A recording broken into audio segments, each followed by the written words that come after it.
ஈரோடு மாவட்டம் பர்கூர் மலை கிராமங்களில் உள்ள மாணவர்களுக்கு கல்வி எட்டிய அளவுக்கு போக்குவரத்து வசதிகள் எட்டவில்லை. இதனால் படிப்பை பாதியில் கைவிடும் நிலைக்கு தள்ளப்படுகிறார்கள் மாணவர்கள். அந்தியூர் தாலுகாவிற்குட்பட்ட பர்கூர் மலைப்பகுதியில் கொங்காடை, செங்குளம் உள்ளிட்ட 100க்கும் மேற்பட்ட கிராமங்கள் உள்ளன. இந்த கிராமங்களைச் சேர்ந்த மாணவ மாணவிகள் செங்குளம், கொங்கோடை, பட்டேபாளையம் ஆகிய பகுதிகளில் இருக்கும் குழந்தை தொழிலாளர் சிறப்பு பள்ளிகளில் படித்து வருகின்றனர். இப்பள்ளிகளில் 8ஆம் வகுப்பு வரை படிக்கும் இம்மாணவர்கள் பின்னர் 9ஆம் வகுப்பு செல்ல வேண்டுமானால் கொங்காடை பகுதியிலிருந்து சுமார் 10 கிலோமீட்டர் தொலைவில் அமைந்திருக்கும் ஹொசூர் அரசு உயர்நிலைப் பள்ளிக்குத்தான் செல்ல வேண்டும். இங்கு செல்ல பேருந்து வசதி கிடையாது. நான் 9வது 10வது படிக்கிறதுக்கு ஒரு 18-20 பேர் சின்ன சேலத்துலேருந்து ஒசூர் வரைக்கும் நடந்து வந்துட்டுருக்காங்க.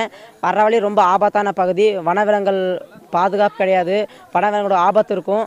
நடந்து வர ரொம்ப கஷ்டமாக இருக்கும். இது சம்மந்தமாக கலெக்டர்கிட்டையும் அரசுக்கிட்டையும் மனு கொடுத்து பார்த்தோம். ஓசூருக்கு வர்றதுக்கு ஒரு 12 கிலோமீட்டர் மாதிரி இருக்குது. அதனால நாங்கள் வர்ற வழியிலலாம் பாதி வனவிலங்குகள் தடுத்துறதால எங்களுக்கு பாதியிலேயே கல்விகள் கெட்டுறது. இந்த போக்குவரத்து வசதி இல்லாத காரணத்தால் எங்களுக்கு எங்கே போகிறதுன்னு கூட தெரியாமல் இங்கேயே எல்லாம் மக்கள் கிராமத்தில் இங்கேயே எல்லாம் இருக்கிறாங்க. இங்கே 8வது படிச்சுட்டு பிள்ளைங்களாம் படிக்காமல் அங்கே இங்கே போயிடுவாங்க. எங்களால் நடக்க முடியாது, எங்களால் படிக்க முடியாதுன்னுட்டு. இந்த மாணவர்களின் நிலையால் தொண்டு நிறுவனங்கள் நிதி திரட்டி முதற்கட்டமாக 20 மிதிவண்டிகள் வாங்கி 9 மற்றும் 10ஆம் வகுப்பு மாணவர்களுக்கு வழங்கியுள்ளனர். அனைத்து மாணவர்களும் பயன்பெறும் வகையில் மலைவாழ் மக்கள் பகுதியில் பள்ளி நேரத்தில் அரசு பேருந்து வசதி செய்து தரப்பட வேண்டும் என்று மலைவாழ் மக்கள் கோரிக்கை வைக்கிறார்கள். பஸ் கீசு போக்குவரத்து எதுவும் இல்லைங்க. எல்லாம் நடந்து தான் போவேணும். அதுக்கு பசங்களெல்லாம் பள்ளி கிள்ளி கூடத்துக்கெல்லாம் அனுப்ப முடியாதுங்க. நடந்து தான் போவேணும்.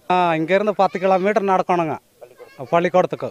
அதனால தாங்க அனுப்ப மாட்டோம். நாங்கள் நிறைய நண்பர்கள் சென்னையை சேர்ந்த, பெங்களூரை சேர்ந்த, கோவையை சேர்ந்த நண்பர்களோட உதவியோட இன்றைக்கி ஒரு முதல் கட்டமாக ஒரு 20 குழந்தைகளுக்கு மட்டும் ஒரு 1 லட்சம் ரூபா மதிப்பீட்டில் 20 மிதிவண்டிகளை கொடுத்துருக்கோம். அடுத்த கட்டமாக 2ஆம் கட்டமாக இன்னும் ஒரு 20 குழந்தைகளுக்கு சைக்கிள் கொடுப்பதற்கான திட்டம் உள்ளது. மேல்நிலைப்பள்ளி மாணவர்களுக்கு அரசு சார்பில் வழங்கப்படும் விலையில்லா மிதிவண்டியை மலைப்பகுதி மாணவர்களின் நலனிற்காக 9ஆம் வகுப்பு மாணவர்களிலிருந்து வழங்கப்பட வேண்டும் என்று கோரிக்கை விடுக்கப்பட்டுள்ளது. புதிய தலைமுறைக்காக கோபிச்செட்டிப்பாளையத்திலிருந்து செய்தியாளர் VE சந்திரசேகரன்.